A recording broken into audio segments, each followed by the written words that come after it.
Tensions are increasing in West Asia.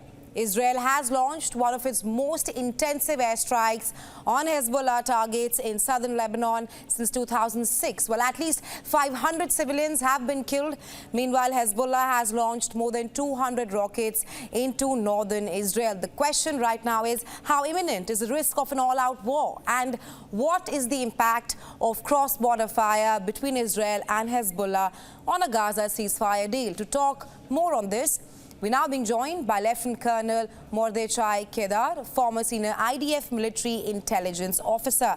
He's joining us live from Tel Aviv. Welcome to WION Live Conversation, Colonel Kedar. Thank you much. Thank you very much for having me here. Colonel Kedar, you're joining us live from Tel Aviv. What is the situation like on ground right now with Israel and Hezbollah trading barbs over the last few days? Hezbollah is targeting us for almost a year.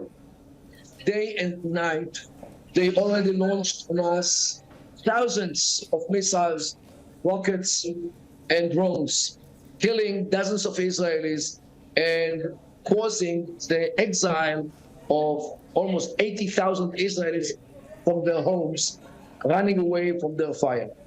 There is a limit to what we can accept. And I don't believe that India would do something else if India was targeted by any other country in such a way.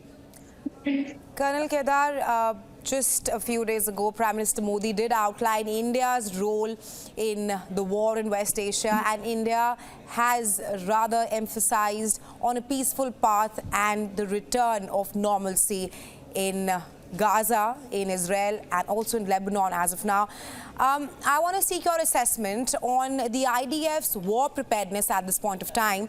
The war has clearly moved from southern Gaza to Israel's northern front. What is the broader strategy of the Israeli army at this point of time? We are having a very big war with two terror organizations. One settled in Gaza named Hamas, and one took Lebanon over named Hezbollah. We try to not to deal with them both together because it's harder. Yet we can do it, and we will do it. But don't forget that behind these two organizations, there is one mastermind, which is Iran. And Iran is the state which gives them money, weapons, ammunition, and training. And Iran is the biggest problem here. Unfortunately, the world does not understand it. And Iran has just now said that it's Israel who is trying to entice Iran to fight with Hezbollah. What do you have to say on that statement coming out of Tehran? Iran is responsible for what happened in Lebanon because Hezbollah is actually the proxy of Iran. Iran is accountable for what happens in Lebanon, yet the Lebanese organization Hezbollah is the responsible for every single man and woman or child who was targeted in Lebanon. We defend ourselves. We are the target here, and we fight, and we will fight because we are fighting in the name of civilization. Okay. Against the jihadism which tries to wipe us out altogether from our forefathers' land.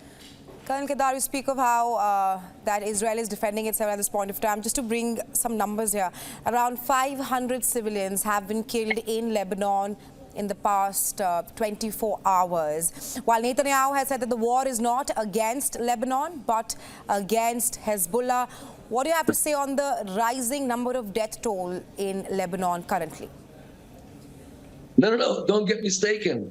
They count civilians, also the Hezbollah fighters, because they don't belong to the Lebanese army. So even the Hezbollah fighters, killers, terrorists are counted as civilians. That's one thing. Second thing, they use their families as human shields in order to hide missiles in their homes. So what should we do with it? Should we tolerate it? What would India do to any other country or any other organization which would do the same thing? Would you do the same thing to them? India will choose a path of peace, and like we were talking about this before as well, that Prime Minister Narendra Modi has reiterated that there should be a peaceful solution to the war. But moving from that point further, the Israeli military has said that it is preparing for the next phase of the war and has not ruled out the possibility of a ground invasion. What do you have to say on that? We try to put an end to the violence. We don't like fights. We don't like wars. We are an advanced country. We want development. We want a secure life. We want like India. We want normal life. We don't look for wars and fights and bloodshed. But if we are forced to take the weapons and to defend ourselves, that's what we do. We hope, of course, that the people who still have brains in their heads in Lebanon and in Gaza will stop fighting us and will try to renew or to rebuild their homes and their places. We are more than ready to allow them, as long as they don't prepare another war against us. Well, do you think that the United States of America will back Israel in its current Lebanon operations? Excuse me, I didn't hear the question. Right, Colonel Kedar, I was just saying that do you think that the U.S. will be backing Israel in its current Lebanon operation?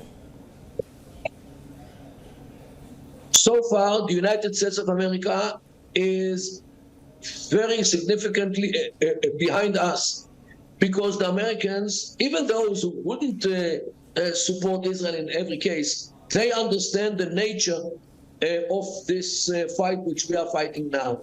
They know that if Israel collapses in front of the jihad will swipe Europe in no time, and maybe India as well, because you also have some jihadi neighbors near you.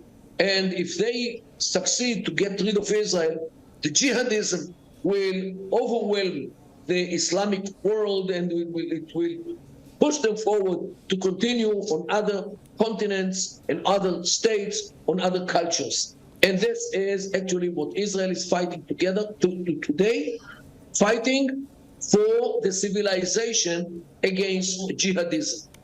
Right. Thank you, Colonel Kedar, for joining us on WION with your insights. Thank you.